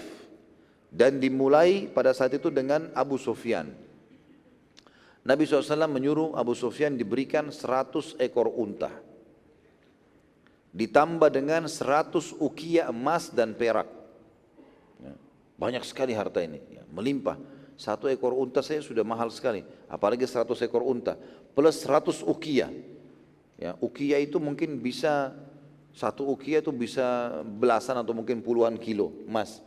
Ini 100 ukiah, banyak sekali. Abu Sufyan waktu itu karena masih mu'allab, ya, dan walaupun dia sudah merasa tenang dengan Islam, dia lalu mengatakan juga, anakku Muawiyah wahai Rasulullah, minta juga harta buat anaknya. Di depan orang-orang, kata Nabi SAW, berikan anaknya juga 100 ekor unta, sama 100 ukiah emas dan perak. Abu Sufyan bilang lagi, anakku Yazid ya Rasulullah. Kata Nabi SAW, berikan juga anaknya Yazid 100 ekor unta dan 100 ukiah emas dan perak. Abu Sufyan pada saat itu meletakkan semua itu di atas selembar kain besar. Dia bawa kain besar, ditaruh semua di situ. Punya dia, punya anaknya Muawiyah, punya anaknya Yazid gitu. Dan pada saat itu saking banyaknya, dia berusaha mengangkat tapi tidak bisa. Karena beratnya. Lalu ia berkata, bantulah aku mengangkatnya gitu. Kata Nabi SAW, jangan. Tidak ada boleh ada yang bantu. Angkat sendiri. Maka Abu Sufyan, subhanallah, orang kalau depan matanya lihat harta sudah lain. Dia lihat begitu maka dia berusaha mengangkat kain tersebut. Gitu ya. Terus saja dia berusaha mengangkat di punggungnya sampai berhasil. Kuasa Allah dia bisa mengangkat ya. Takut harta ini ditarik kembali oleh Nabi SAW, maka dibawa. Nabi SAW pada saat melihat hal tersebut menggeleng-gelengkan kepala. Dalam riwayat dikatakan karena heran melihat cinta dunia para mu'allaf ini. Nabi SAW lalu memanggil yang kedua Uyainah bin Muhsin tadi, yang selalu cemburu dari awal itu ya. Pemimpin Ghatafan. Kata Nabi SAW, berikan dia 100 ekor unta dan 100 ukiah dari emas dan perak ya. Bayangkan di sini teman-teman sekalian bagaimana Nabi SAW menarik hati para mu'allaf. Uyainah baru saja mengkhianat tadi, berkhianat kan tadi. Dia masuk ke Taif lalu dia mengatakan bertahanlah segala macam. Nabi SAW maafkan, masih dikasih uqiyah, ya, masih dikasih 100 ekor unta dan 100 uqiyah. Nabi SAW panggil lagi Aqra bin Harith. Ini juga salah satu pimpinan suku Tamim, ya, yang masuk Islam, masih mu'allaf. Kasih juga sama, 100 ekor unta, 100 uqiyah. Sampai itu dikenal dengan hari seratusan. Ya, begitu dikatakan dalam buku sejarah. Karena Nabi SAW suruh bagi 100 gitu. Kemudian dipanggil lagi Safwan bin Umayyah. Safwan bin Umayyah ini masih dalam keadaan kafir. Tapi kan dia ikut berperang. Dia juga pinjamkan senjatanya. Nabi suruh kasih 100 ekor unta. Kasih juga dia 100 ekor unta dan 100 uqiyah emas dan perak. Terus saja Nabi SAW membagi-bagi kepada para pemimpin dengan nilai yang sama dan keluarlah istilah pada saat itu dari para sahabat orang-orang pemilik 100. Maksudnya adalah orang yang menerima selalu dengan angka 100. Seorang badui baru masuk Islam mendatangi Nabi SAW dan dia berkata, wahai Muhammad, berikanlah aku seekor kambing. Maka Nabi SAW melihat ada di lembah Hunain kambing banyak sekali. Jadi mengelompok-ngelompok gitu. Nabi tunjuk satu kelompok kambing mengatakan, ambillah, semua ini buat kamu. Orang ini mengatakan, wahai Muhammad, jangan olok-olok aku. Dia cuma minta 1 ekor. Kata Nabi SAW, tidak sama sekali. Ambil, untuk kamu semuanya. Maka orang itu pun mendatangi lembah Hunain untuk mengambil kelompok. Jadi banyak kelompokan kambing itu terlalu banyak. Ya. 40.000. Nabi SAW kasih dia, mungkin sekitar 100-200 ekor, bawa. Maka dia waktu jalan ke lembah Hunain, dia pikir ada muslim yang akan menghalang dia. Dia lihat kiri kanan, dihalangi enggak ini? Gitu. Karena dia masih mu'allaf, enggak ngerti. Lalu kemudian dia lihat semua sahabat biarkan dia jalan, tidak ada satupun yang memegang dia. Kemudian diambillah sama dia semua, ya, kambing tersebut dibawa ke sukunya. Dan pada saat itu diambil langsung dia pergi. Kebetulan suku dia di dekat lembah Hunain. Dia mu'allaf baru masuk Islam di Mekah. Maka pada saat itu pun dia teriak dari depan gerbang sukunya mengatakan, wahai kaumku, masuk Islamlah, karena Muhammad mengajarkan agama yang tidak akan pernah membuat kita miskin. Maka pada saat itu kaumnya ngeromboni dia, mengatakan, apa yang terjadi? Dia bilang, saya masuk Islam. Lihat apa yang saya bawa ini, sekian ratus ekor kambing. Kata mereka, dari mana? Muhammad kasih saya cuma-cuma, hanya dengan syahadat saja. Masuk Islamlah kalian. Berbondong-bondong sukunya datang.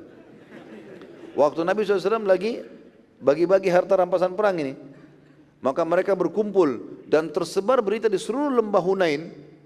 Dan ini lembah-lembah ini penuh dengan suku-suku yang tadinya takut dengan Hawazim, masih dalam keadaan kafir. Mereka semua tiba-tiba masuk Islam gara-gara ghanimah tadi.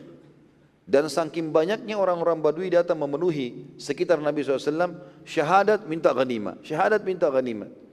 Akhirnya Nabi SAW pada saat itu tidak bisa bergerak. Dan orang-orang Badui orang-orang kasar. Ada di antara mereka yang datang lalu menarik baju Nabi SAW mengatakan, ya Rasulullah, berikan kepadaku. Sampai baju Nabi SAW jatuh. Lalu beliau mengatakan, tenanglah hai manusia, kembalikan bajuku dulu. Dikembalikan baju Nabi SAW, lalu beliau mengatakan, demi Allah, aku tidak akan menahan apapun untuk kalian. Aku akan bagi, tenang aja, gak usah berebut gitu. Sampai ya, pada saat itu mereka tenang dan Nabi SAW membagikan semua. Ada di antara orang Badui mengatakan, wahai Muhammad, berikan aku bagian karena sungguhnya Quraisy kaum yang tidak adil. Omongannya kasar sekali. Minta ghanimah baru mencaci maki gitu kan. Umar dengar. Umar marahin. Sudah biasa lah. Maka Umar mengatakan, ya Rasulullah, penggal lehernya. Nabi SAW mengatakan, biarkan hai Umar. Ya. Lalu kemudian Nabi mengatakan kepada orang Badui tadi, luar biasa ya, orang ini udah berkata begitu, minta ghanimah, dikasih oleh Nabi SAW. Lalu Nabi masih tanya, apa kau sudah ridho? Orang itu mengatakan, iya, aku sudah ridho, gitu kan. Maka Nabi SAW terus memberi suku-suku Arab kecuali Ansar. Ansar nggak dikasih waktu itu, dari Madinah belum dibagi. Ini semua orang-orang mu'allaf ini. Di dalam tawanan perang, nanti kita akan kembali ke kisah Ansar ya. Di dalam tawanan perang wanita, ada satu wanita tua sekali, umurnya sudah 70 tahunan. Namanya Syaima binti Harith. Siapa orang ini teman-teman sekalian, Syaima binti Harith? Harith ini adalah suaminya Halimah Sa'diyah, yang dulu menyusui Nabi SAW di Mekah, dari suku Sa'di. Nama suaminya Halimah adalah Harith. Ini Syaima anaknya Halimah Sa'diyah. Tapi sudah tua, lebih tua dari Nabi SAW. Waktu Nabi lagi disusuin oleh Halimah, ini sudah jadi kakak susuannya Nabi SAW. Dia teriak-teriak dalam harta rampasan perang ini di kumpulan tawanan. Dia mengatakan, aku adalah saudari Nabi kalian. Para sahabat menjawab, kami tidak tahu kalau Nabi kami punya saudari. Nabi meninggal ibunya 6 tahun. Ayahnya juga meninggal, dia masih 6 bulan di perut ibunya. Gak ada saudaranya Nabi SAW gitu. Maka Syaima berkata, bawalah aku kepadanya. Lalu dibawalah Syaima ke hadapan Nabi SAW. Lalu kemudian para sahabat mengatakan, wahai utusan Allah, ada wanita yang mengaku sebagai saudari anda nih. Ini orangnya. Nabi SAW bertanya kepadanya, siapa engkau? Nabi tidak kenal, sudah tua, 70 tahun. Nabi SAW waktu itu sampai umur 6 tahun saja tinggal di suku Sa'diyah.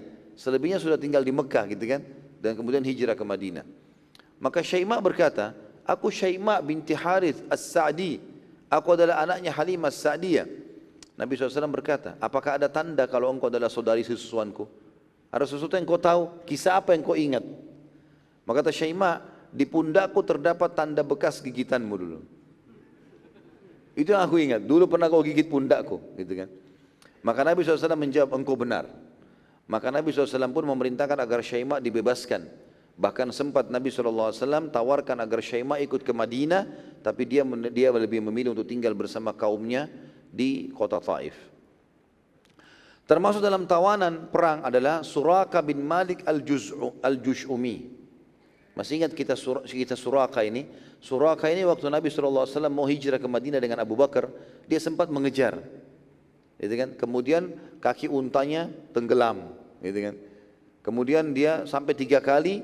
Karena dia ketakutan, maka dia mengatakan, hai Muhammad, berikanlah kepadaku jaminan. Ya, maka Nabi SAW mengatakan, baiklah, suruh Abu Bakar tulis surat jaminan. Kalau Suraka punya jaminan dari Nabi SAW. Dan pada saat itu tentu di dalamnya itu atau ditulis pada saat itu oleh Abu Bakar di atas sebuah tulang. Ya, dan disimpan oleh Suraka. Nabi SAW pada saat itu dilaporkan oleh para sahabat ada dalam tawanan Suraka, minta tolong bertemu dengan anda ya Rasulullah. Kata Nabi SAW, pertemukan dengan saya. Kata dia, wahai Muhammad, apakah kau masih ingat aku punya jaminan darimu? Lalu dikeluarkanlah tulang tersebut, tulisannya Abu Bakar. Kata Nabi SAW, iya, hari ini adalah hari kemuliaan dan penepatan janji, bebaskan dia. Dibebaskan. Melihat kejujuran dan kebaikan hati Nabi SAW, tiba-tiba Suraka syahadat, masuk Islam gara-gara itu. Sekarang kita masuk teman-teman sekalian ke keadaan kaum Ansar.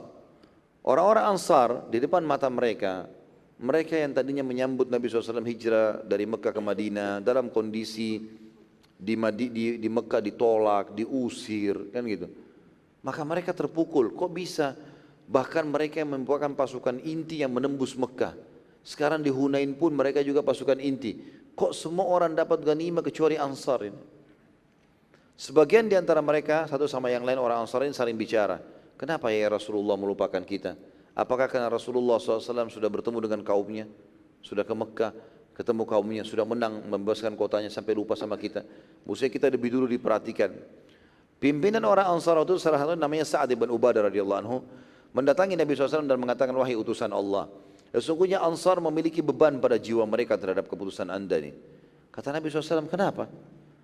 Dia mengatakan, karena anda membagikan ghanimah untuk seluruh orang kecuali Ansar. Kata Nabi SAW, bagaimana dengan engkau hai Sa'ad? Sa'ad bin Ubadah ini orang pimpinan Ansar yang terkenal dengan keimanannya. Dia mengatakan, aku juga hanya bagian dari kaumku. Aku juga merasakan hal yang sama ya Rasulullah. Butuh jawaban ini. Maka Nabi SAW mengatakan, kumpulkan kaummu. Jangan tinggalkan satupun dari Ansar, kecuali sudah berkumpul. Gitu kan. Dan tidak boleh ada yang hadir kecuali Ansar. Setelah mereka berkumpul dan hadir pada saat itu, Nabi SAW berkhutbah di hadapan mereka. Setelah tahmid, salawat untuk diri beliau SAW, beliau bersabda, wahai kaum Ansar, bukankah aku datang pada kalian di saat kalian sesat, lalu Allah beri hidayah? Bukankah saat aku datang kalian miskin, lalu Allah kayahkan kalian? Bukankah aku datang saat kalian berpecah belah, lalu kalian disatukan oleh Allah? Bukankah terkalahkannya Yahudi musuh kalian, ya, itu dengan datangnya aku? Jadi dulu waktu di Madinah sebenarnya, waktu sebelum Nabi SAW hijrah, suku Ansar ini terdiri dari dua suku, namanya Aus dan Khazraj. Itu oleh orang-orang Yahudi dibuat berantem terus, perang, dan dibiayai, sehingga peranglah terus gitu kan. Setiap pertanyaan Nabi SAW ini selalu jawaban orang Ansar, Allah dan Rasulnya pemilik karunia dan kebaikan. Lalu Nabi SAW berkata lagi, dan pastilah kalian juga benar kalau kalian berkata, kalian bisa jawab, hai Muhammad, engkau telah datang kepada kami dalam keadaan tersesat, lalu kami menerimamu. Kamu enggak tahu harus kemana, Madinah dulu menerimamu. Datang dalam keadaan miskin dan kami memberimu, terusir dan kami melindungimu. Kaum Ansar serentak semuanya menjawab mengatakan, sungguh milik Allah dan Rasulnya karunia dan kebaikan. Nabi SAW lalu bersabda, wahai Ansar, apakah kalian kecewa karena aku telah mengobati dan mengokohkan hati orang-orang lemah dan aku bergantung dengan iman mereka? Aku berikan itu karena mereka bisa murtad, mereka masih mu'allaf. Sementara aku melihat kalian beda, kalian adalah orang-orang yang sudah tertanam iman dalam hatinya.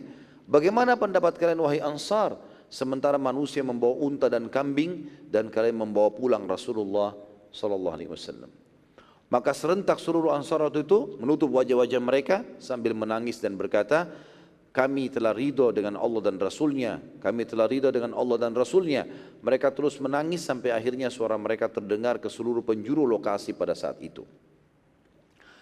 Di sini teman-teman sekalian, tentu kita ambil pelajaran penting, bagaimana bisa dipertemukan dan dipertaruhkan antara harta rampasan perang dengan Rasulullah SAW. Gak mungkin.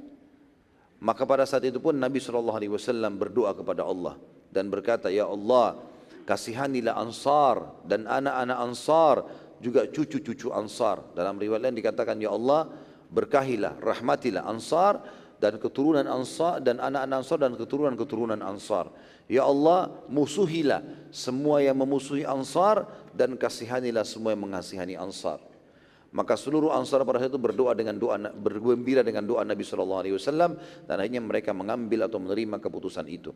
Dan ini juga pelajaran penting teman-teman sekalian, bagaimana para sahabat ridwanullahi alaihim, bagi mereka terpenting adalah masalah kenikmatan iman, bukan harta. Dan yang membuat orang-orang Ansar bisa menerima sementara orang menerima 100 ekor unta, 100 ekor unta, 100 ukiah emas, dan sementara mereka tidak, hanya karena masalah keimanannya. Pada saat Nabi SAW akan kembali ke Mekah, tiba-tiba utusan Hawazim datang kepada Nabi SAW. Kita tutup dengan ini tentunya. Wahai Muhammad, kasihanilah kami.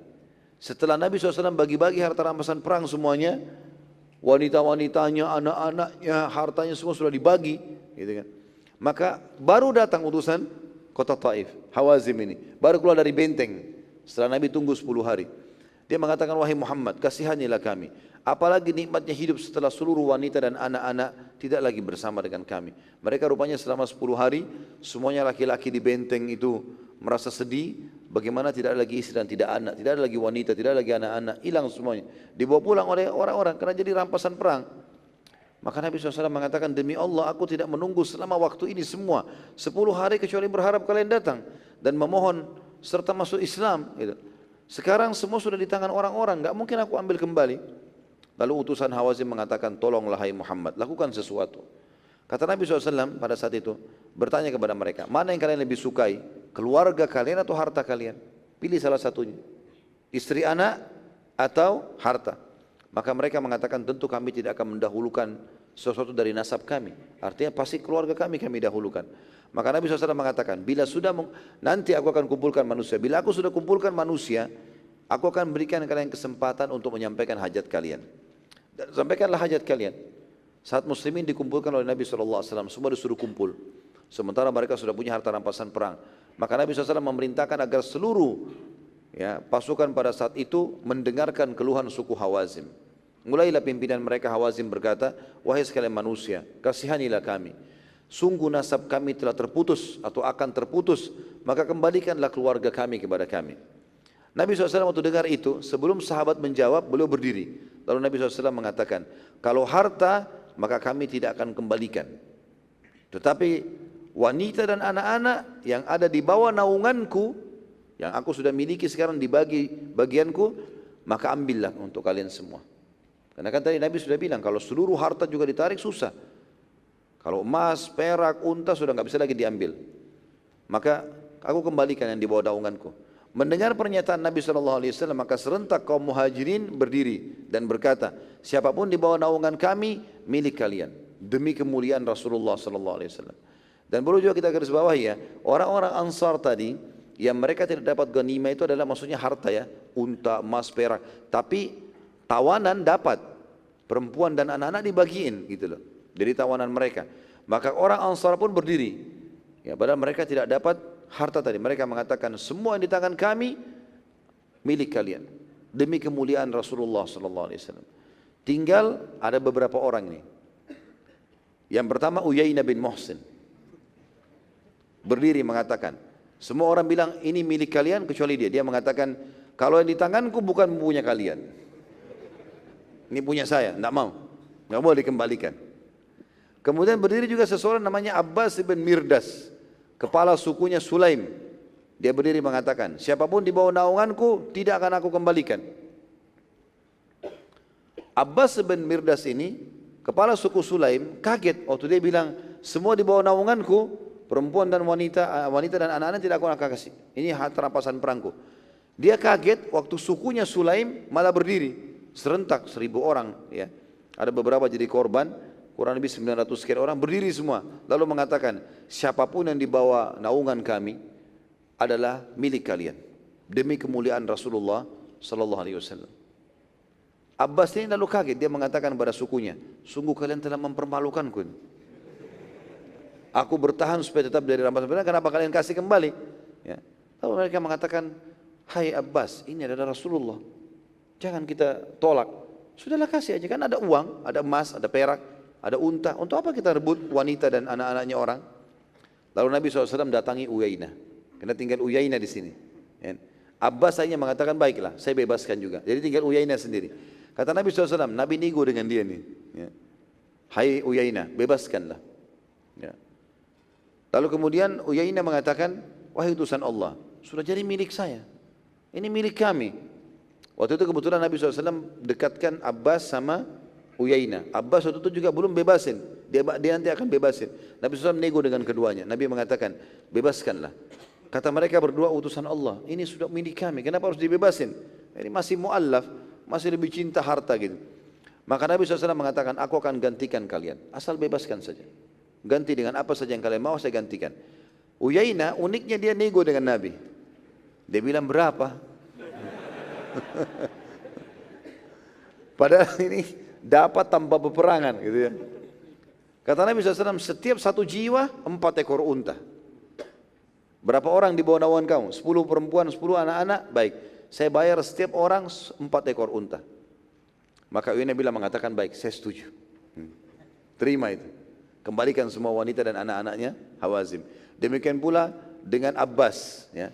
Diajak negosiasi tapi kelebihannya Abbas mengatakan sudah ya Rasulullah, tidak perlu ada negosiasi. Saya bebaskan sebagaimana kaum saya bebaskan. Maka dengan cara seperti ini Hawazim bebas keluarganya. Istri anak mereka kembali semuanya. Pada saat itu dengan hikmah Allah Subhanahu wa taala masuklah Islam di dalam hatinya pemimpin Hawazim namanya Malik bin Auf tadi. Yang panglima perangnya yang 24 tahun itu. Malik bin Auf berkata kepada para prajuritnya, sungguh hanyalah setetes, ya, kita ini hanyalah setetes air di pulau yang besar. Semua suku Arab sudah tunduk dengan Muhammad. Kita tidak akan bisa menghadapi muslimin dan setiap orang di antara kita bahkan tidak bisa menuju Taif. Karena dia sembunyi di satu benteng dari benteng-benteng Taif. Ibu kota ini kita nggak bisa datangin dan di dalamnya tidak bisa lagi keluar dengan aman. Malik ibn Auf meminta bertemu dengan Nabi SAW, lalu dia mengikrarkan Islamnya. Nabi SAW menguji kebenaran masuk Islamnya Malik ibn Auf dengan mengutusnya menyerang Taif. Sekarang kau sudah masuk Islam, coba serang kotamu sendiri. Maka Malik ibn Auf pun menunjukkan kejujuran Islamnya, dia pun menyerang dan mengepung Taif. Tapi tentu saja sebagaimana sudah disampaikan, Taif tidak akan bisa dibuka pada saat itu. Nabi SAW lalu menuju ke kota atau wilayah Ji'rana, tempat terkumpulnya tadi ghanimah itu. Lalu kemudian beliau mikot di situ. Beliau pakai ihram, lalu kemudian beliau masuk untuk umroh lagi di Mekah. Maka keluarlah istilah pada saat itu dalam buku-buku fikih kita, ada mikot lain namanya Ji'rana, sekitar 30 km dari kota Mekah. Pada bulan Zulhijjah tahun 8 Hijriah, Nabi SAW kembali ke Madinah dan memerintahkan agar haji dilindungi dan dijaga gubernur Mekah dari pihak Nabi SAW yang bernama Utad ibn Usaid tadi. Dan Nabi SAW juga memerintahkan agar Abu Bakar radhiyallahu anhu memimpin haji dari Madinah pada tahun 8 Hijriah itu. Jadi untuk pulang, jadi kan penyerangan Hawazim tahun 2, hari kedua dari bulan Syawal, gitu kan. Kemudian mereka sudah menang sampai di Madinah kurang lebih di akhir bulan Zulqa'dah. Kemudian Nabi SAW memerintahkan agar tahun itu ada haji. Lalu menyuruh Abu Bakar memimpin haji, tapi Nabi belum haji pada saat itu. Kemudian Nabi SAW haji tahun depannya, di tahun 9 Hijriah yang dikenal dengan Haji Wada. Dan pada tahun itu kebetulan pemimpin kota Taif yang bernama Urwa bin Mas'ud Al-Thaqafi balik dari negeri Syam, tepatnya dari kota Jarash. Dan dalam perjalanan dari Jarash ke Taif, Urwa mendengarkan semua kejadian dengan izin Allah, maka Islam pun masuk dalam hatinya dan Urwa langsung menuju ke Madinah dan mengikrarkan Islamnya. Ini pimpinan Taif. Nabi SAW sangat gembira dengan masuk Islamnya Urwah ini karena dia raja Taif dan yakin Taif setelah itu akan takluk. Karena Taif pada saat itu mereka cuma minta wanita dan anak-anak mereka, tapi mereka belum masuk Islam. Ya.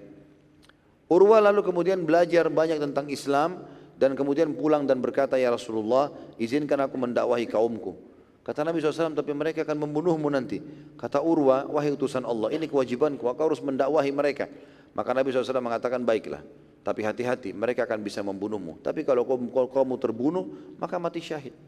Maka Urwa mengatakan, walaupun mereka membunuhku ya Rasulullah. Akhirnya Nabi SAW mengizinkan dia. Saat tiba di kota Taif, seluruh penduduk Taif menyambutnya dengan meriah karena dia pimpinannya. Dan mereka tidak tahu kalau dari kota negeri Syam, ini Urwa sudah menuju ke Madinah masuk Islam. Maka pada saat itu pun mereka menyambut dengan meriah, dan tradisi masyarakat Taif waktu itu, mereka datang, setiap datang pasti menyembah patung mereka yang dikenal dengan Al-Lat. Ya. Jadi Al-Uzza ada di perjalanan antara Mekah sama Taif, sementara Al-Lat ada di kota Taif itu. Urwa bin Zubair tidak ke sana dan langsung ke rumahnya. Penduduk Taif tidak tahu, mereka mengatakan mungkin dia letih ya, dari perjalanan jauh. Beberapa pemuka Taif mendatangi Urwa di rumahnya dan ternyata Urwa mendakwakan Islam kepada mereka dan spontan mereka semua menolak. Nah, izinkan saya tutup dengan ini teman-teman sekalian, karena kita harus rangkumkan tentang masalah Taif ini ya. Pada saat melihat peluang mendakwahi kaumnya tertolak, maka Urwa pun naik di atas rumahnya, kemudian dia azan untuk sholat dengan suara keras. Maka para pemuka kaumnya melemparkan anak panah kepadanya sampai akhirnya Urwa mati syahid radhiyallahu anhu. Masyarakat Taif makin bingung, sampai kapan mereka menolak Islam, sementara mereka sendiri sangat terpukul dengan masuk Islam. Pemimpin mereka namanya Urwa bin Mas'ud dan Malik bin Auf radhiyallahu anhuma, serta setiap kali mereka diserang atau setiap saat mereka bisa diserang oleh muslimin. Setelah bermusyawarah, maka mereka pun mengambil sebuah kesimpulan, kita masuk Islam saja. Semua Taif masuk Islam, lalu diutuslah utusan ke Madinah. Namun mereka punya permintaan yang unik nih. Nabi SAW menerima utusan mereka, lalu mereka berkata, wahai Muhammad, kami akan masuk Islam, tapi syaratnya halalkan buat kami zina. Masuk Islam tapi zina boleh? Kata Nabi SAW, tidak boleh, Allah sudah haramkan itu. Mereka bermusyawarah lagi, baiklah kita terima, zina pun haram. Mereka mengatakan, baik kami mau masuk Islam, kami terima juga semuanya, tapi halalkan buat kami khamar, minuman keras. Ini minuman keras di Mekah sama Taif seperti air putih buat kita. Bangun tidur minum khamar, siang minum khamar, malam minum khamar, minuman seperti itu. Kata Nabi SAW, tidak mungkin, Allah telah mengharamkannya. Muslim harus haram khamar. Musyawarah lagi. Setelah musyawarah kembali lagi, baiklah kami mau masuk Islam. Kami terima zina juga haram, khamar haram, tapi halalkan buat kami riba. Jadi boleh rentenir, pinjamin orang uang berbunga. Gitu. Maka Nabi SAW mengatakan tidak mungkin. Allah juga sudah mengharamkan riba dan menjadikan riba lebih besar daripada zina. Gitu kan. Mereka musyawarah lagi. Lalu kemudian mereka mengatakan baiklah kami akan masuk Islam, tapi dengan syarat jangan hancurkan patung-patung kami. Terutama Al-Lat. Al-Lat ini seperti Hubal di Mekah, gitu kan, yang paling besar. Nabi SAW mengatakan tidak bisa. Allah telah mengharamkan penyembahan berhala. Di wilayah Muslim nggak boleh ada patung. Ini pelajaran penting teman-teman sekalian. Sudah saya tekankan ini ya. Tidak boleh di kota Muslim, di rumah seorang Muslim ada patung. Alasan apapun harus dihilangkan. Mereka bermusyawarah. Lalu kemudian mereka datang lagi mengatakan baiklah, kami akan masuk Islam. Tapi kalaupun engkau mau hancurkan Lat dan patung-patung, jangan kami yang hancurkan. Kami tidak berani, takut kualat itu. Maka kata Nabi SAW, tidak apa-apa, akan dihancurkan oleh selain kalian. Maka Nabi SAW mengutus kepada mereka Amr bin As radhiyallahu anhu untuk menghancurkan Tuhan-Tuhan mereka. Pada saat tiba di kota Taif, seluruh masyarakat Taif menunggu pada saat itu. Karena ini adalah hari penghancuran berhala mereka. Dan saya sudah katakan tadi, Taif adalah kota kedua terbanyak patungnya setelah Mekah. Ya. Mekah itu di sekitar Ka'bah saja 375. Di seluruh Mekah itu ada ribuan patung. Dihancurin semua. Di Taif adalah kota kedua. Maka kota Taif waktu itu masyarakat menunggu semua. Datanglah Amr bin As dengan beberapa sahabat. Lalu kemudian mereka menghancurkan Tuhan-Tuhan orang-orang Taif tadi. Mereka berkata pada saat melihat Al-Lat sudah hancur dan patung-patung semuanya hancur lebur, maka mereka semuanya masuk Islam dan berkata, ya, bila Al-Lat membunuh Amr, tentu berarti Al-Lat kuat. Tapi Al-Lat telah dibunuh oleh Amr, maka kita harus masuk Islam. Maka Amr bin As pun akhirnya menerima syahadat mereka semuanya. Dengan demikian seluruh masyarakat kota Taif baru menyadari bahwa selama ratusan tahun mereka sembah hanyalah patung dan kebohongan serta kekeliruan. Maka seluruhnya akhirnya masuk Islam. Pada saat Mekah, Taif dan suku terbesarnya Hawazim masuk Islam, maka suku-suku Arab semuanya berbondong-bondong untuk masuk Islam. Sebagaimana sudah kita jelaskan dalam surah An-Nasr, surah nomor 110 ayat 1 sampai ayat 3. Yang Allah berfirman, a'udzubillahi minasyaitonir rajim, ini penutupan kita tentunya. Idza jaa nasrullahi wal fath, dan apabila telah datang pertolongan Allah dan juga kemenangan. Kemenangan kata ulama tafsir, Mekah dimulai dan kemudian Hawazim atau Hunain yang kedua. Wa ra'aitan nasa yadkhuluna fi dinillahi afwaja fasabbih bihamdi rabbika wastaghfirhu innahu kana tawwaba. Maka engkau akan melihat, hai Muhammad, orang-orang akan masuk ke dalam, ya, dini atau agama Allah secara berbondong-bondong, maka bertasbihlah kepada Allah dan beristighfarlah, sesungguhnya Dia Maha menerima taubat hamba-hambanya. Dan insya Allah kita akan bahas nanti di pertemuan akan datang sisa beberapa ayat berhubungan dengan masalah atau penyebutan tentang Hunain, ya, di dalam Al-Quran. Kemudian pelajaran yang bisa kita ambil dari perang Hunain, lalu kemudian insya Allah kita akan masuk ke perang Tabuk di tahun 9 Hijriyah, peperangan muslimin melawan bangsa Romawi. Allahu a'lam. Sampai sini insyaallah. Sudah masuk jam 7 ya? 4 menit lagi. Ada pertanyaan? Enggak ada. Alhamdulillah. Rupanya bagus pengajian subuh ini ya. Antara lesu sama serius ya. Tapi khairan insyaallah. Mungkin begitu saja, kita berdoa kepada Allah SWT, semoga banyak sekali diberkahi olehnya. Ini dijadikan sebagai tambahan kita pada amal kita pada hari kiamat. Semoga seluruh dosa yang pernah kita kerjakan dimaafkan dan diganti dengan kemakmurannya menjadi pahala. Dan tidak pernah lupa kita doakan Indonesia menjadi negara yang aman, tentram, damai. Seluruh umat Islam di bawah naungan ukhuwah Islamiyah. Dan juga dalam ibadah mereka kembali kepada Al-Quran dan Sunnah.